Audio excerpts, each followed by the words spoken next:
Epstein files அப்படின்னா என்ன? யார் அந்த எப்ஸ்டீன்? ஸோ இவர் ஒரு பெரிய ஒரு ஃபேமஸான ஒரு செலிபிரிட்டி மாதிரியான ஒரு கேரக்டராக இருந்திருக்காரு. பெரிய பெரிய பணக்காரர்களை என்டர்டெயின் பண்ணக்கூடிய ஒரு இன்ஃப்ளூயன்ஷியலான ஒரு மனிதராக இருந்திருக்காரு. 14 வயசு பெண்ணோட அப்பா அம்மா கம்ப்ளைண்ட் பண்றாங்க, செக்ஷுவலாக அந்த பெண்கிட்ட மிஸ்பிஹேவ் பண்ணியிருக்காரு. எப்ஸ்டீன் ஃபைல்ஸ் வந்து ட்ரம்புக்குமே பெரிய சிக்கலா ஒரு பாயிண்ட்ல மாறிச்சு. இலான் மஸ்க் ஒரு பெரிய குற்றச்சாட்டை வச்சாரு, எப்ஸ்டீன் ஃபைல்ஸ்ல ட்ரம்பும் இருக்காரு, அதனால அவர் ரிலீஸ் பண்ண மாட்டேங்கிறார் அப்படின்ற பெரிய குற்றச்சாட்டை வச்சாரு. ட்ரம்புக்கும் இலான் மஸ்க்கும் ஒரு பாயிண்ட்ல சண்டை வந்தது. இந்த பிரச்சனை வர்றதுக்கு முன்னாடியே ஒரு கொஞ்சம் ஃபேமஸான ஆள் தான். எல்லா பணக்காரர்களோடையும் க்ளோஸா இருந்திருக்காரு அவர். மைக்கேல் ஜாக்சனா இருக்கலாம், ட்ரம்பா இருக்கலாம், எல்லாரோடையும் பெரிய பெரிய ஸ்டார்ஸோட அவர் வந்து நெருக்கமா தான் இருந்திருக்காரு. பில் கேட்ஸ் வந்து ஒரு இன்ட்ரெஸ்டிங்கான ஒரு கேஸ் தான். ஏன்னா பில் கேட்ஸை பொறுத்தளவுல ஏற்கனவே நிறைய சிக்கல் இருக்காரு அவர். மெலிண்டா கேட்ஸ் இருக்காங்க இல்லையா, அவங்க ஒரு புக் ரிலீஸ் பண்ணாங்க டிவோர்ஸ் பண்ணதுக்கு அப்புறம். எப்ஸ்டீன் இந்த மாதிரி கன்விக்ட் ஆனதுக்கு அப்புறமும் எப்ஸ்டீனோட க்ளோஸா இருக்காரு, நிறைய மீட்டிங்லாம் மீட் பண்ணிட்டு இருக்காரு. ஸோ அதனாலதான் டிவோர்ஸ் பண்ணுன்ற விஷயங்கள்லாம் அவங்க போடுறாங்க. ரிப்பப்ளிகன்ஸ் தான் அதை இந்த மாதிரியான ஒரு இஷ்யூவா மாத்தினது. பெரிய கான்ஸ்பிரசி, ஒரு பெரிய ஒரு சிக்கல் இருக்கு அப்படின்ற அந்த ஆங்கிள் கொண்டு போனது வந்து ரிப்பப்ளிகன்ஸ் தான். டிபார்ட்மெண்ட் ஆஃப் ஜஸ்டிஸுக்கு உத்தரவு போடுறாங்க, டிசம்பர் 19 எல்லா ஃபைல்ஸையும் நீங்க ரிலீஸ் பண்ணணும். இன்னைக்கு ரிலீஸ் பண்ணணும். ஸோ இன்னைக்கு டிசம்பர் 19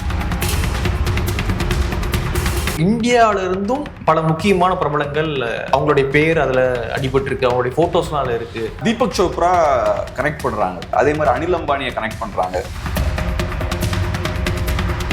ஸோ அங்கே இருக்கிற சூழல்லாம் பார்க்கும்போது நிறைய சந்தேகங்கள் வருது. ஏன்னா அவர் தூக்கில் தொங்கிட்டு இருக்காரு, வெளியில பார்த்தா அந்த கார்டும் தூங்கிட்டு இருக்காரு, அப்புறம் சிசிடிவியில் இதெல்லாம் வச்சு பார்க்கும்போது நேச்சுரலாக சாமானிய மக்களுக்கு நிறைய சந்தேகங்கள் வரும். ஸோ நேச்சுரலாக மக்களை பொறுத்தளவில் பெரிய ஒரு கவரப் நடந்திருக்கீங்க, ஒரு பெரிய தப்பு நடந்திருக்கு, பெரிய ஒரு கவரப்பும் நடந்திருக்கு. என்ன பொறுத்தளவில் கவரப் நடந்திருக்குன்னு நான் நினைக்கிறேன்.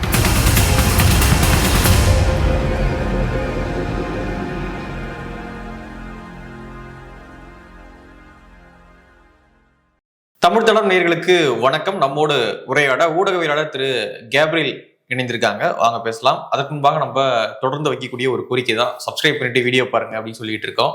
மறக்காம சப்ஸ்கிரைப் பண்ணிடுங்க, தொடர்ந்து சேனலை வாட்ச் பண்ணுங்க. பெரிய நன்றிகள். வணக்கம். வணக்கம். எப்ஸ்டீன் ஃபைல் அமெரிக்காவை இப்பொழுது அலற விட்டு கொண்டிருக்கு. யார் போட்டோ ரிலீஸ் ஆக போகுது, என்ன நடக்க போகுது அப்படின்னு தெரியல. ஸோ மொத்தமாக நாடாளுமன்ற மேற்பார்வை குழு இன்னைக்கு 68 போட்டோஸ் ரிலீஸ் பண்ணியிருக்காங்க. அதுல வந்து பில்கேட்ஸ் போட்டோ இருக்கு, பில்கேட்ஸ் வந்து இருக்கக்கூடிய ஒரு போட்டோ இருக்கு, இன்னும் முக்கியமான பிரபலங்கள் நிறைய பேர் இருக்கக்கூடிய போட்டோ இருக்கு. இப்போ மக்கள் முதல்ல புரிஞ்சுக்கணும் அப்படின்னா எப்ஸ்டீன் ஃபைல்ஸ் அப்படின்னா என்ன? யார் அந்த எப்ஸ்டீன்? ஜெஃப்ரி எப்ஸ்டீன் அப்படின்ற ஒரு பெரிய ஒரு பணக்காரர், ஃபினான்ஷியர்னு அவரை சொல்லிக்கிறாரு. பெரிய பெரிய பில்லியனியர்ஸோட வெல்த் எல்லாம் மேனேஜ் பண்ணக்கூடிய ஒரு நபர் அவர். ஸோ அவருக்கு முக்கியமான நல்ல பெரிய வெல்த்தியான கிளைண்ட்ஸ் எல்லாம் நிறைய பேர் இருந்திருக்காங்க. அவருக்கு விர்ஜின் ஐலண்ட்ஸ்ல ஒரு தீவும் இருக்கு. விர்ஜின் ஐலண்ட்ஸ் பொறுத்தளவுல இங்க பூட்டோரிக்கோ பக்கம் இருக்கக்கூடிய தீவு, அமெரிக்காவுக்கு சொந்தமான தீவு. அங்க ஒரு பிரைவேட் ஐலண்ட் அவருக்கு இருக்கு. அதை எப்ஸ்டீன்ஸ் ஐலண்ட் அப்படின்னு இந்த மாதிரி இப்ப சொல்றாங்க. ஏன்னா அந்த கான்ட்ரவர்சிக்கு அப்புறம் அதை எப்ஸ்டீன்ஸ் ஐலண்ட்றாங்க. அதோட ஒரிஜினல் பேர் பார்த்தோம்னா லிட்டில் செயின்ட் ஜேம்ஸ். அதை தாண்டி இன்னொரு தீவும் அவருக்கு அங்க இருக்குன்னு நினைக்கிறேன். ஸோ இங்க லிட்டில் செயின்ட் ஜேம்ஸ் தீவுல வந்து அவருக்கு ஒரு பெரிய ஒரு மேன்ஷன் இருக்கு. அங்க ரெகுலரா நிறைய பெரிய பெரிய பணக்காரர்கள் இவங்கெல்லாம் வர்றது உண்டு. ஸோ இவர் ஒரு பெரிய ஒரு ஃபேமஸான ஒரு செலிபிரிட்டி மாதிரியான ஒரு கேரக்டரா இருந்திருக்காரு. பெரிய பெரிய பணக்காரர்களை என்டர்டெயின் பண்ணக்கூடிய ஒரு இன்ஃப்ளூயன்ஷியலான ஒரு மனிதரா இருந்திருக்காரு. ஸோ இப்ப பில்கேட்ஸ் அங்க போயிருக்காரு. அதே மாதிரி பிரின்ஸ் ஆண்ட்ரூ, நம்ம இவரு கிங் சார்ல்ஸ் இருக்கார்ல, அவரோட தம்பி, அவரும் அங்க போயிருக்காரு. அது போக நிறைய செலிபிரிட்டிஸ், பில் கிளிங்டனா இருக்கலாம், அப்புறம் வுட்டி ஆலன், முக்கியமான ஒரு ஃபேமஸான ஒரு டைரக்டர், இன்னும் நிறைய முக்கியமான பிரபலங்கள். செர்கே பிரின் வந்து இவரு கூகுளோட கோஃபவுண்டர். ஸோ இவரும் அங்க போயிருக்காரு. ஸோ அது குறிப்பாக அது பாலியல் ரீதியாக சம்பந்தப்பட்டிருக்காங்க இவங்கெல்லாம். அதான் அதுக்கு வரேன். இப்ப என்னன்னா, இதுதான் இவரு பண்ற வேலை. ஆனா என்ன ஆகுதுன்னு பார்த்தோம்னா 2006ல ஒரு பெரிய ஒரு சிக்கல் வருது. ஆக்சுவலா 2006ல இருந்துதான் இவரோட வீழ்ச்சி ஆரம்பிக்குது. ஜெஃப்ரி எப்ஸ்டீனோட வீழ்ச்சி அங்கிருந்து ஆரம்பிக்குது. 14 வயசு பெண்ணோட அப்பா அம்மா கம்ப்ளைண்ட் பண்றாங்க, இந்த மாதிரி புளோரிடால இருக்கக்கூடிய எப்ஸ்டீனோட மேன்ஷனுக்கு அந்த Family வரவழைக்கப்படுறாங்க. ஓகே. அந்த பெண்ணை மிஸ்பிஹேவ் பண்ணிருக்காரு, செக்ஷுவலா அந்த பெண்ணை மிஸ்பிஹேவ் பண்ணிருக்காரு. ஸோ அதை அவங்க கம்ப்ளைண்ட் பண்றாங்க. அதுக்கப்புறம் பார்த்தோம்னா அவர் தண்டிக்கப்படுறாரு, தண்டனையும் ஃபேஸ் பண்றாரு. பட் அப்பவே சொல்லப்பட்ட விஷயம் என்னன்னா, அந்த குற்றச்சாட்டுக்கு ஏற்ற ஒரு தண்டனையை அவர் ஃபேஸ் பண்ணல அப்படின்ற மாதிரி சொன்னாங்க 2008-9 இந்த காலகட்டங்கள். அதுக்கப்புறம் ஒரு 10 years பார்த்தோம்னா குவைட்டா இருக்கு. அதுக்கப்புறம் திரும்பவும் பெரிய பிரச்சனை வருது. 2019 அவரு அரெஸ்ட் பண்ணப்படுறாரு. அரெஸ்ட் பண்ண 2019-18 தெரியல, ஒரு புகார் ஒன்று கொடுக்குறாங்க. ஸோ அதன் பிறகு 19 இறந்து போயிடுறாரு. அதுக்கப்புறம் நிறைய டெவலப்மெண்ட்ஸ் வருது. 2018-19 அவரு அரெஸ்ட் பண்ணப்படுறாரு. 2019 அவரு இறந்திருக்காரு, தற்கொலை பண்ணிட்டாரு அப்படின்ற மாதிரி சொல்றாங்க. பட் என்னன்னா, அந்த சூழலை பார்க்கும்போது ரொம்ப மிஸ்டீரியஸான சூழலா இருக்கு. ஒன்னு சிசிடிவி கேமரா இல்ல, ரெண்டாவது காவலுக்கு இருந்த காவலாளி தூங்கிட்டு இருந்திருக்காரு. ஸோ இதெல்லாம் சொல்றதை பார்க்கும்போது நம்ம ஊர் கதை மாதிரி தான் இருக்கு. ஸோ ஜெஃப்ரி எப்ஸ்டீனை வேணும்னே காணாம போக வச்சுட்டாங்களோ அப்படின்ற ஒரு பார்வையும் இருக்கு. ஒரு பெரிய கான்ஸ்பிரசி நடந்திருக்குமோ அப்படின்ற ஒரு பார்வையும் இருக்கு. ஸோ இந்த விஷயங்கள்லாம் இருக்கு. ஸோ இந்த பேக்ரவுண்ட்ல இப்ப ரீசெண்டா பார்த்தோம்னா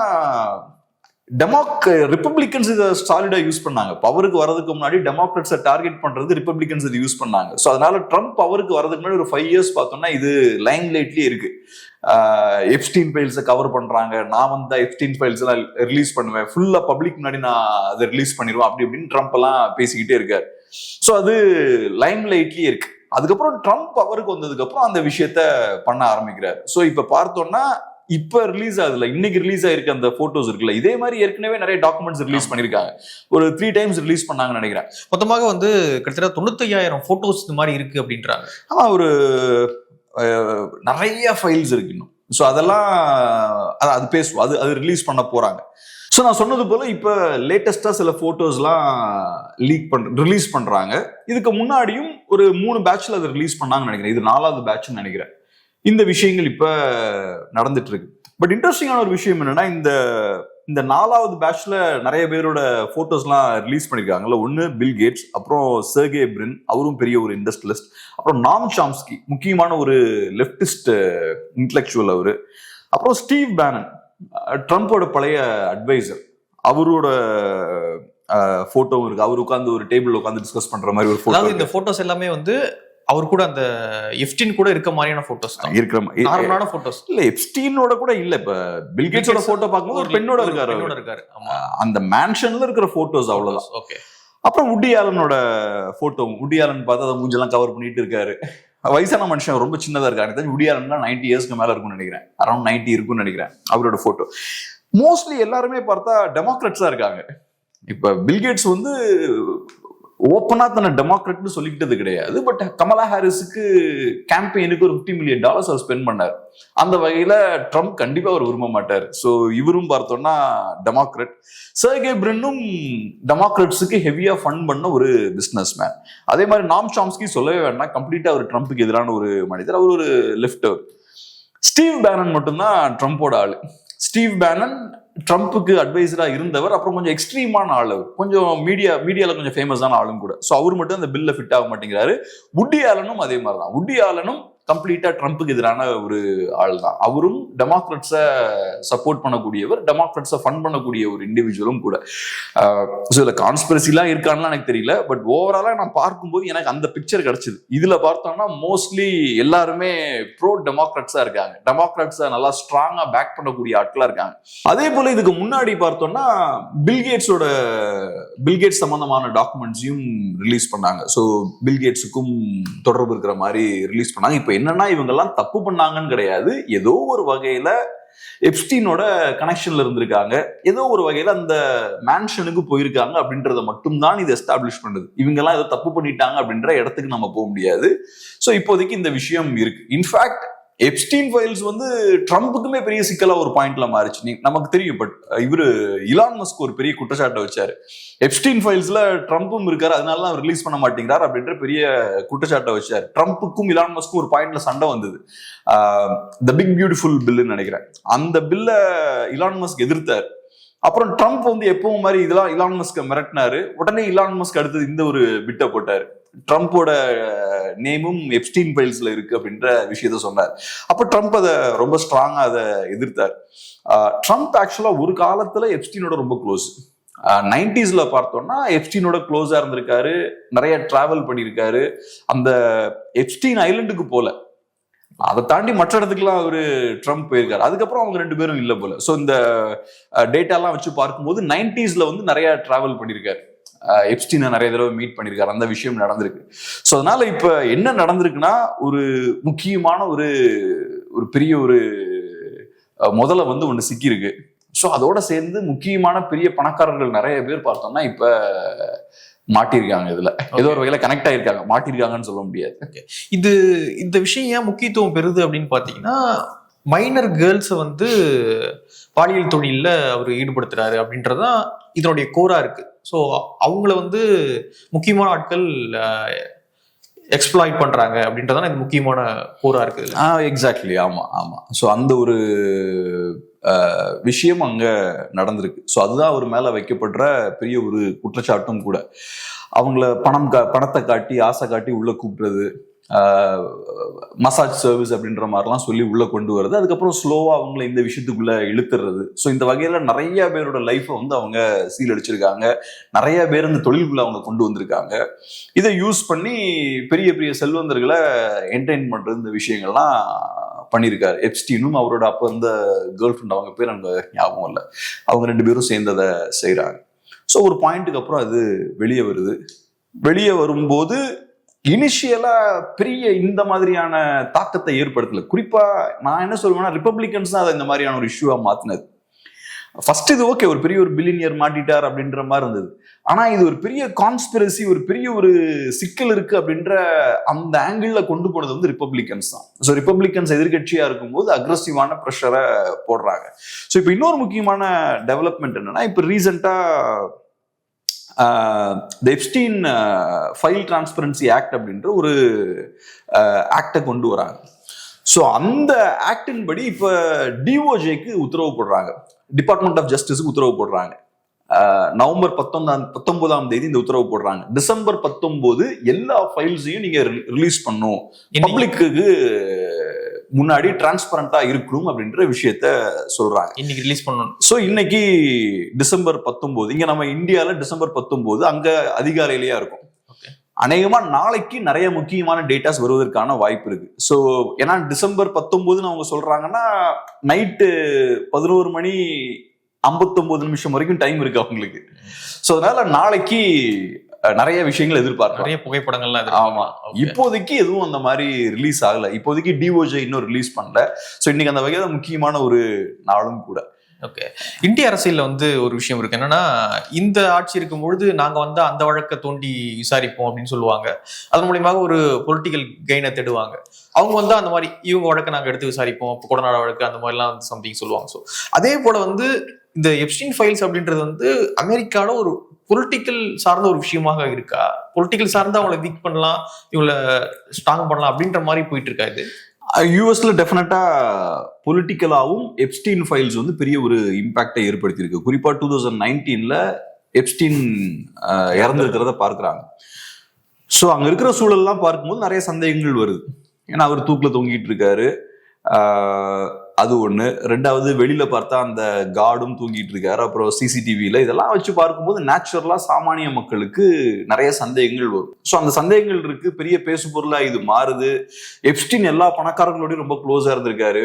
இந்த பிரச்சனை வர்றதுக்கு முன்னாடியே ஒரு கொஞ்சம் ஃபேமஸான ஆள் தான், எல்லா பணக்காரர்களோடையும் க்ளோஸா இருந்திருக்காரு. அவர் மைக்கேல் ஜாக்சனா இருக்கலாம், ட்ரம்ப்பா இருக்கலாம், எல்லாரோடையும் பெரிய பெரிய ஸ்டார்ஸோட அவர் வந்து நெருக்கமா தான் இருந்திருக்காரு. ஸோ அப்ப ஏதோ ஒரு வகையில மக்களுக்கு இதை கனெக்ட் பண்ணணும், இந்த ஸ்டார்ஸையும் எப்ஸ்டீனையும் கனெக்ட் பண்ணணும் அப்படின்ற ஒரு தாட் தான் வரும். அதுவும் ரிப்பப்ளிகன்ஸ் பார்த்தோம்னா நிறைய ப்ரெஷர் போட ஆரம்பிக்கிறாங்க டெமோக்ராட்ஸ் மேல. ஒரு பெரிய ஒரு கான்ஸ்பிரசி நடந்திருக்கு, பெரிய ஒரு தப்பு நடந்திருக்கு, அதை டெமோக்ராட்ஸ் மூடி மறைக்க முயற்சி பண்றாங்க. நாங்க பவருக்கு வந்தா உண்மையை நாங்க வெளியே கொண்டு வந்துருவோம், எப்ஸ்டீன் ஃபைல்ஸ் எல்லாத்தையும் நாங்க ரிலீஸ் பண்ணுவோம் அப்படின்ற ஒரு அக்ரெசிவான கேம்பெயின் பண்றாங்க. ஸோ நேச்சுரலா மக்களை பொறுத்தளவுல பெரிய ஒரு கவரப் நடந்திருக்கீங்க, ஒரு பெரிய தப்பு நடந்திருக்கு, பெரிய ஒரு கவரப்பும் நடந்திருக்கு. என்ன பொறுத்தளவுல கவரப் நடந்திருக்குன்னு நான் நினைக்கிறேன். ஏதோ எனக்கு நம்பிக்கை இல்லை, பெருசா உண்மையெல்லாம் வெளியே வந்துரும்னா நம்பலன்னா. கண்டிப்பா பணக்காரர்கள் நிறைய பேர் இன்வால்வ் ஆகுறாங்கன்னா பெருசாலாம் அந்த உண்மையெல்லாம் வெளில வந்துடாது. நம்ம மக்களுக்கு ஏற்ற மாதிரி நமக்கு தீனி போடுறதுக்கு சில விஷயங்களை ரிலீஸ் பண்ணுவாங்களே தவிர நிறைய விஷயங்களை மூடி மறைச்சிடுவாங்க. ஏன்னா இவங்கெல்லாம் பில்கேட்ஸா இருக்கலாம், நம்ம பார்த்த சர்கே பிரைனா இருக்கலாம், பிரின்னா இருக்கலாம், அவங்கெல்லாம் பார்த்தோம்னா பெரிய முதலாளிகள், பில்லினியர்ஸ். அவங்கெல்லாம் டூ பிக் டு ஃபால்வாங்கல்ல, அவங்களெல்லாம் கீழே நீங்க கொண்டே வர முடியாது. ஸோ அதனால எனக்கு என்னமோ பெரிய விஷயம்லாம் வருமானு தெரியல, பட் ஏதோ கொஞ்சம் டேமேஜ் வந்து சில பேருக்கு அது ஏற்படுத்தும். ஸோ அதனால பொலிட்டிக்கலா கண்டிப்பா பயங்கரமா யூஸ் பண்ணாங்க ரிப்பப்ளிகன்ஸ். அது இப்ப வந்ததுக்கு அப்புறம், பவருக்கு வந்ததுக்கு அப்புறம் அது ஒரு பாயிண்ட்ல ட்ரம்ப்புக்கே அது டேமேஜை ஏற்படுத்துது. ஆனா இப்ப அந்த டாக்குமெண்ட்ஸையும் ஃபைல்ஸையும் அவங்க ரிலீஸ் பண்றாங்க. இப்ப ட்ரம்போடைய ஆதரவு இல்லைன்னா இந்த ஃபைல் ரிலீஸ் ஆகாது இல்லை. இப்போ அவரு ஏதோ கையில சப்போர்ட் பண்ணவே தானே இது இப்போ ரிலீஸ் ஆகுது அப்படின்னு பாக்கலாம் நம்ம. அதான் நான் சொல்றேன் இல்லையா, இப்ப அவரு இறந்துட்டாருங்க. ஸோ உண்மையான விஷயங்கள் என்ன நமக்கு தெரியாது, ஃபுல் ட்ரூத்தும் நமக்கு கண்டிப்பா தெரியாது. இப்ப 6-7 வருஷம் கழிச்சு ரிலீஸ் பண்ண போறாங்க அந்த ஃபைல்ஸ். அதுவும் எல்லா ஃபைல்ஸையும் ரிலீஸ் பண்ண அவசியம் கிடையாது. அமெரிக்காவோட செக்யூரிட்டிக்கு பாதிப்பு ஏற்படுத்தக்கூடிய விஷயங்களை ரிலீஸ் பண்ண வேணான்ட்டாங்க. அந்த மாதிரி சில கண்டிஷன்ஸ்லாம் இருக்கு. ஸோ எல்லா ஃபைல்ஸையும் ரிலீஸ் பண்ண வேண்டிய தேவையும் கிடையாது. ஸோ அதனால கொஞ்சம் ஃபைல்ஸ் அவங்க ரிலீஸ் பண்ணுவாங்க, நிறைய ஃபைல்ஸ் ரிலீஸ் பண்ணுவாங்க. அஃப்கோர்ஸ் குவான்டிட்டி வைஸ் பார்த்தா நிறைய இருக்கும். ஆனால் எனக்கு என்னமோ பெரிய முக்கியமான தலைகள்லாம் உருளும்லாம் எனக்கு தோணல. அந்த மாதிரியான விஷயங்கள் நடக்காதுன்னு நினைக்கிறேன். ஓகே, இன்னொரு விஷயம் பேசப்படுது, இந்தியாவில இருந்தும் பல முக்கியமான பிரபலங்கள் அவங்களுடைய பேர் அதுல அடிபட்டு இருக்கு, அவங்களுடைய போட்டோஸ்லாம் அதுல இருக்கு அப்படின்னு ஒரு விஷயமும் போயிட்டு இருக்கு. தெரியல இப்ப என்னன்னா, தீபக் சோப்ரா கனெக்ட் பண்றாங்க. தீபக் சோப்ராவை பொறுத்தளவுல முக்கியமான ஒரு டாக்டர். அவரு மைக்கேல் ஜாக்சனுக்குலாம் ட்ரீட்மெண்ட் கொடுத்த ஒரு டாக்டர். அவரும் இதே மாதிரி தான் செலிபிரிட்டிஸோட ரொம்ப க்ளோஸா இருந்தவர், பெரிய பெரிய பணக்காரர்களோட எல்லாம் க்ளோஸா இருந்த ஒரு டாக்டர். ஸோ ஒரு எலிட் டாக்டர் அவர். ஸோ அவர் அங்க போனதா சொல்றாங்க, பட் எந்த அளவுக்கு உண்மைன்னு நமக்கு தெரியல. அதே மாதிரி அனில் அம்பானியை கனெக்ட் பண்றாங்க. பிரசாந்த் பூஷன் அந்த விஷயத்த பண்ணாரு. அனில் அம்பானிக்கு எப்ஸ்டீனோட கனெக்ஷன் உண்டு அப்படின்ற விஷயத்த பிரசாந்த் பூஷன் சொன்னாரு. பட் அதெல்லாம் உண்மையான்னு தெரியல. இந்தியால இருந்து யாருக்கெல்லாம் அங்க தொடர்பு இருக்கு அப்படின்ற விஷயம் நமக்கு தெரியல, பார்ப்போம். பட் என்னன்னா, பில்கேட்ஸ் வந்து ஒரு இன்ட்ரெஸ்டிங்கான ஒரு கேஸ் தான். ஏன்னா பில்கேட்ஸை பொறுத்தளவுல ஏற்கனவே நிறைய சிக்கல் இருக்காரு அவரு. நம்ம எல்லாம் கேள்விப்பட்டிருப்போம், ரீசெண்டா ஒரு டிவோர்ஸ் ஆச்சு. ஓகே, அப்பயே இந்த பிரச்சனை வந்தது. அவரோட ஒய்ஃப் இருக்காங்க இல்லையா, மெலிண்டா கேட்ஸ் இருக்காங்க இல்லையா, அவங்க ஒரு புக் ரிலீஸ் பண்ணாங்க டிவோர்ஸ் பண்ணதுக்கு அப்புறம். அந்த புக்லயும் அவங்க பில்கேட்ஸ் வந்து எப்ஸ்டீன் இந்த மாதிரி கன்விக்ட் ஆனதுக்கு அப்புறமும் எப்ஸ்டீனோட க்ளோஸா இருக்காரு, நிறைய மீட் பண்ணிட்டு இருக்காரு. அது போக வேற சில சிக்கல்களும் பில்கேட்ஸுக்கு இருக்கு.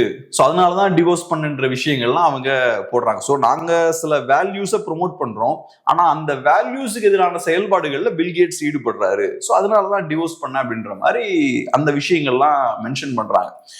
ஸோ ஏற்கனவே பில்கேட்ஸுக்கு இந்த பிரச்சனைகள்லாம் இருக்கு. அது போக இப்ப இந்த போட்டோவையும் அவங்க ரிலீஸ் பண்றாங்க. அப்புறம் நாளைக்கு அந்த ஃபுல் டாக்குமெண்ட்ஸ் நம்ம பார்க்கும்போது வேற விஷயங்களும் இருக்கான்னு நமக்கு தெரியும். ஸோ பில்கேட்ஸுக்கு இது சிக்கல். பட் அதை தாண்டி இப்ப இந்தியன்ஸ் பெரிய அளவுல இருப்பாங்கன்னு எனக்கு தெரியல.